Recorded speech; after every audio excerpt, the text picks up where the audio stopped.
God is a God of order.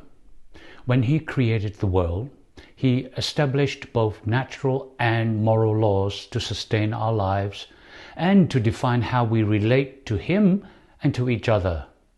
Now, these laws aren't arbitrary. They are the framework that sustains us both now and into eternity. Now, all of us understand the necessity of obeying natural laws, for instance. We know that if you decide to ignore the law of gravity and step off a tall building, the consequence is death. There is no questioning this because the outcome is immediate and undeniable. But unfortunately, many think that obeying God's moral laws is optional. They believe that these laws are suggestions rather than commands, or that the consequences aren't as serious. Now, this couldn't be further from the truth. Just as disobeying natural laws has deadly consequences, so does ignoring God's moral law.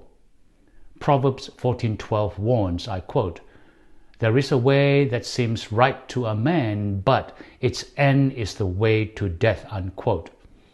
Now, this verse reminds us that choosing our own path instead of following God's will lead to destruction. God's moral laws are not just for our temporary well-being, but for the eternal destiny. To treat them as optional is to misunderstand the very nature of God who created them. The consequences of ignoring this moral law are just as real and just as severe as those ignoring natural laws.